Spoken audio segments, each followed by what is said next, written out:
moved into apartment 7B the week before Halloween. The building was old, brick and steel, tucked into a quiet downtown street that seemed to go silent after dark. I didn't know much about the place, only that it was cheap, fully furnished, and available immediately. Perfect for someone like me who needed a fresh start. At first, everything seemed normal. The neighbors waved politely. The elevators creaked in that familiar old building way, and the hallways smelled faintly of dust and cleaning fluid. But the first night, something shifted. It was around 11 p.m., and I had just finished unpacking a box of decorations. I bought on a whim fake cobwebs, a couple of flickering orange candles, a carved pumpkin I'd set on the kitchen counter. The building was unnaturally quiet, the hum of the street outside muffled as if Halloween itself had fallen silent. That's when I heard it. The faintest whisper, coming from the hallway outside my door. I froze, listening. At first, I thought it was the wind, or maybe the pipes settling, but the whisper came again, unmistakably human, and it said my name. I didn't answer. I gripped the door frame, every instinct screaming that I should ignore it, that it was some prank from a neighbor. But the voice grew clearer, closer, soft yet deliberate, almost playful. "Emily, come play with us." I blinked, confused, and a chill ran down my spine. "I don't know anyone named Emily here." I stepped to the peephole. Nothing. No one. The hallway was empty, stretching into shadows that seemed thicker than darkness alone. The faint smell of smoke and something sweet, like burnt sugar, hung in the air. The next night, the whispers returned. This time, they came from inside the apartment. My bedroom door rattled as if someone had pressed their hand against it. Objects moved slightly. A book slid off the shelf. A candle wavered, though no draft existed. I tried to convince myself it was stress, the loneliness, the isolation. I was alone here, after all, and Halloween has a way of preying on imagination. But as I lay in bed, eyes wide open, I swore I saw shadows moving along the walls, shapes that didn't belong to any furniture. And then, a faint giggle echoed from the dark corner of the room. Soft, childlike, but hollow. By Halloween night, the apartment was fully decorated. I even turned on the orange string lights, hoping to chase away whatever was haunting me. The city outside buzzed with costumed families, jack-o'-lanterns flickering along the street. But inside, the apartment felt frozen in a different time. Around midnight, the whispering returned, louder this time, and the shadows grew bolder. They pressed against the walls, stretched unnaturally toward me. I tried to leave the room, but the front door just an hour before easily accessible wouldn't budge. The key wouldn't turn. The handle felt sticky, as if the door itself was resisting me. I don't know how long I was trapped. Time seemed to warp. Minutes stretched into hours. And then I saw her.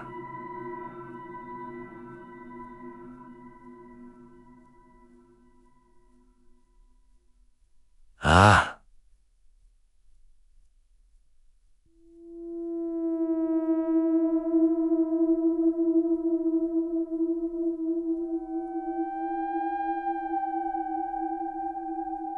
And then I saw her, Lois, a small figure at the end of the hallway, bathed in orange light from the flickering string lights, childlike, yet impossible, with hollow eyes that reflected the pumpkin glow. She smiled, and I knew instinctively that she had been waiting for me all year, every Halloween. "Play with us," she whispered. I don't remember how I got out. I woke up the next morning on the floor, my front door open, apartment quiet. Neighbors already gone. The decorations were still, but a faint smear of something dark streaked along the hallway wall, like a shadow had reached out and left part of itself behind. I don't live there anymore. I don't even drive by the building. But every Halloween, I remember the shadows pressing close, the giggle echoing down the hallway, and the small voice whispering my name. I know that if I had stayed, if I had answered, I would still be trapped in apartment 7B. Playing in the shadows with them, and I don't think anyone would ever hear me again. I moved into Unit 309 just a week before Halloween, thinking I was getting a fresh start. The building was old, the kind with narrow hallways, flickering lights, and that faint smell of mildew that never seems to go away. It had history, which Primera obeyed, or at least I thought I did. The previous tenant had left suddenly, and the manager didn't say why, just that it had been difficult for some people.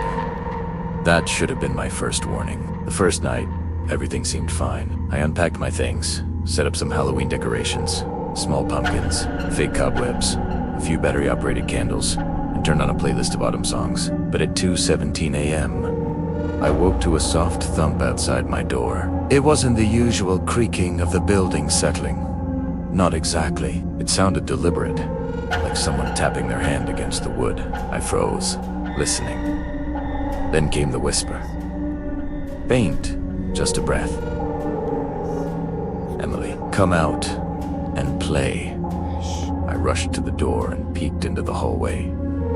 Empty. Nothing but shadows stretching under the dim lights. My heart raced, but I convinced myself it was a prank from a neighbor or my imagination. I locked the door and crawled into bed, trying to drown out the sounds with music. But the thumping didn't stop. Over the next few nights, it grew louder, mobbing closer, circling my unit. Sometimes I'd see faint shapes through the peephole, tall, thin, almost transparent, standing in the hallway, disappearing the moment I looked. By Halloween night, the activity had escalated. The shadows seemed to press closer to the walls, and I started noticing things moving inside my apartment. Candles shifted, my keys disappeared, then reappeared on the counter in different spots. Small scratches on the walls I hadn't made. I even found old candy wrappers that weren't mine, each carefully lined up in a pattern on my kitchen table. The whispers were clearer now, taunting me, giggling like children but hollow, distant. Join us, it's Halloween. I tried to leave, but the hallway seemed to stretch unnaturally, the exit always just out of reach. The door to my unit wouldn't open when I tried to leave, as if the building itself refused. That's when I noticed the reflection in my apartment mirror. A small figure stood behind me, a girl in an old-fashioned Halloween costume, face pale, eyes hollow, smiling at me, spooning around nothing. The hallway was empty, but I could still feel her watching, waiting. I didn't sleep that night. The whispers continued until dawn, echoing in my skull, promising a game that I could never win. When the first light of Halloween morning spilled into the hall, everything returned to normal. The candy wrappers were gone. The scratches disappeared. The hallway looked ordinary again. I moved out the next day, but even now, every Halloween, I can't help thinking about Unit 309, about the girl who never left, waiting in the shadows for the next tenant, foolish enough to answer her call. If I had just moved into room 405 in an old apartment building downtown. Halloween week was just beginning. The streets below lit by flickering jack-o'-lanterns, and the building smelled of dust, old carpet, and something faintly metallic. I loved the isolation. The apartment was cheap, quiet, perfect for someone who wanted to disappear for a while. I didn't notice the crawl space at first. It was hidden behind a false panel in the closet, dusty and locked, almost like it was meant to be forgotten. The first night, I was unpacking boxes when I heard it. A faint scratching sound from the closet. I froze, thinking maybe a rat had gotten in. I opened the panel carefully. Nothing. Just darkness. I shrugged it off, thinking exhaustion was playing tricks on me. But that night, the scratching returned. Sharper, more deliberate. Sometimes it moved around the apartment, across the walls, like something was pacing behind the thin plaster. I tried to ignore it. I told myself it was my imagination, Halloween paranoia, or the creaks of an old building settling. By the third night, the sounds were louder, almost human. I could hear faint breathing, whispers I couldn't quite make out, and the faint scraping of fingernails along wood. I checked the crawl space again. Still empty, but I began noticing small things. Objects shifted slightly when I left the apartment. My shoes moved from one corner to another, and sometimes I could swear I saw footprints in the dust leading back to the crawl space. The whispers grew more coherent. One night, a voice hissed, "You shouldn't be here. This is mine." Halloween night arrived, the city alive with costumes and laughter, but my apartment felt frozen in a different world. The scratching escalated into a steady rhythm, as if something was preparing. The closet panel rattled violently, and I could hear low, childlike giggles. The crawlspace seemed impossibly dark, deeper than it should have been. I tried to call for help, but my phone had no signal. The walls seemed to close in, and I felt eyes on me from every corner of the room. 10 Primera Sado Blui Italiano. A small figure crouched in the shadows of the crawlspace, pale, almost translucent, staring at me with hollow eyes. It moved unnaturally, fluidly, and I realized with a sickening certainty that it had been watching me the entire time. Every sound, every movement, every moment of loneliness, it had been cataloging me. The figure smiled, wide and unnatural, and whispered, "Play with me." My instincts screamed to run, but the apartment had become a trap. The closet panel slammed shut behind me, cutting off the hallway. I was alone with it, yet I felt the presence of many others, shadows lurking just out of sight. I don't know how long I survived in room 405. The next morning, the building seemed normal, the crawlspace hidden once more. The city below hummed with Halloween festivities. Oblivious to the horrors in my apartment, I moved out immediately, but the memory of those hollow eyes and the whispers never left me. Every Halloween, I dream of that crawlspace, the figure waiting, patient and eternal, and I know if I ever returned, I wouldn't be alone. I started my Halloween night shift as a night security guard at one of the tallest apartment towers in the city. It was supposed to be routine: check the cameras, monitor the elevators, make sure the lobby stayed quiet. But this building was strange. Everyone always mentioned it had quirks. The most glaring one, there was no floor 9. The elevator panel jumped straight from 8 to 10. 10 floors, but somehow one vanished. I laughed it off the first night. Old architecture, superstitions. But Halloween night changed everything. Around 1 a.m., I noticed something odd on the elevator cameras. One of the cars opened at the non-existent 9th floor. The screen showed nothing but a dimly lit hallway, the walls stained, flickering lights, and a thick shadow at the far end.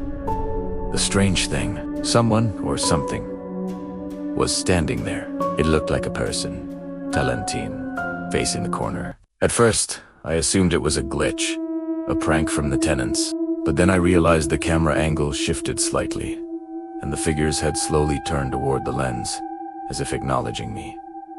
I decided to investigate. I called the elevator down, pressed the non-existent 9th floor button, and the lights on the panel flickered. The door slid open to a hallway that wasn't on any blueprint.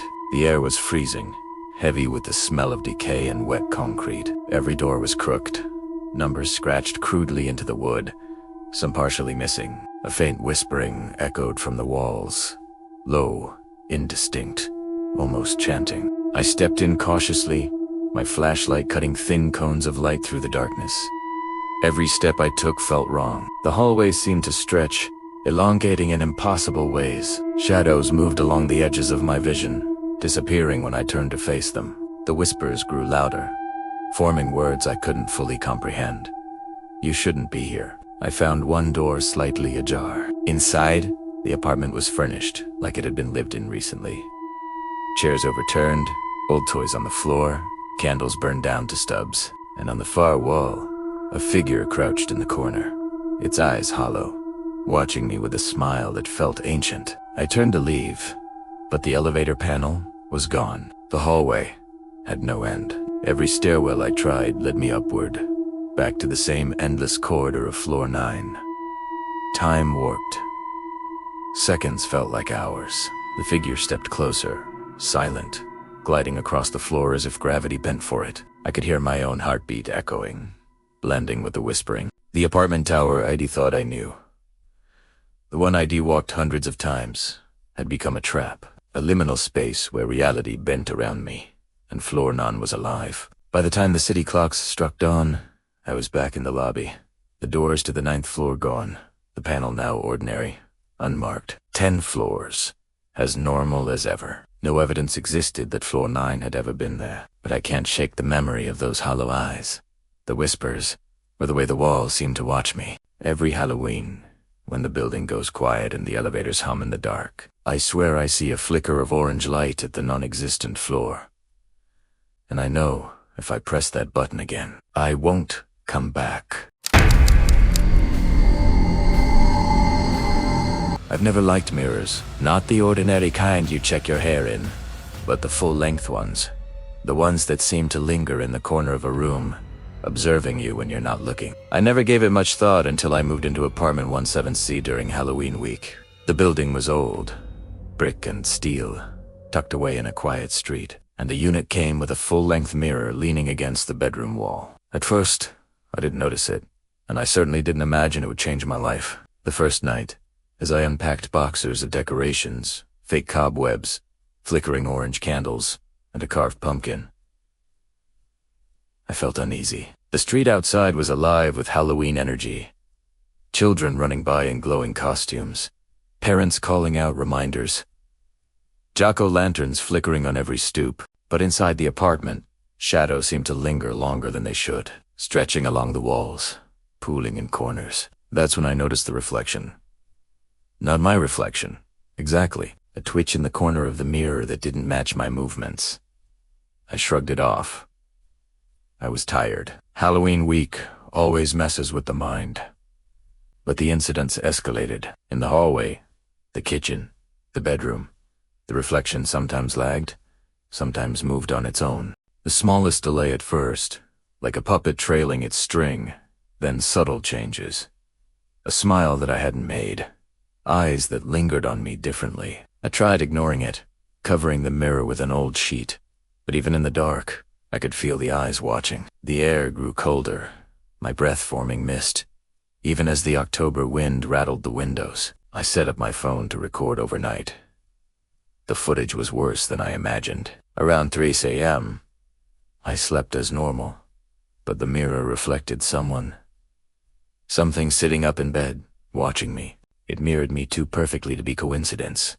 Yet there were differences, subtle ones, that made my stomach churn. The figure stepped closer to the camera, smiling, reaching for the edge of the bed. I froze. The apartment felt heavier, alive, suffocating. The reflection wasn't trapped in the glass. It was learning me, mimicking me, preparing. Halloween night arrived, and I tried to distract myself with decorations, lights, and the faint sounds of festivities from below. But the apartment felt like a tomb. Around midnight, the mirror shimmered, and I saw it again.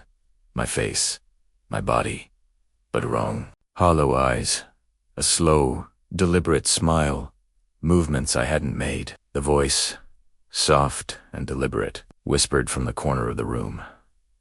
"You can't leave." I could feel it pressing closer, as if the glass itself had become a doorway. Every instinct screamed to run, but I knew instinct alone wouldn't save me. I don't sleep well anymore, and I haven't touched that mirror since. Every Halloween, the shadows seem to press closer. The air grows inexplicably colder, and I feel that gaze again. Patient, observing, waiting. The reflection doesn't want me to leave. It wants me to vanish, to let it step fully into my life. And every time I pass a window, or even a small reflective surface, I wonder if I am still looking at myself, or if I am staring at something that shouldn't exist, something that knows my name, my habits, my fears, and is waiting for the perfect Halloween night to claim me completely.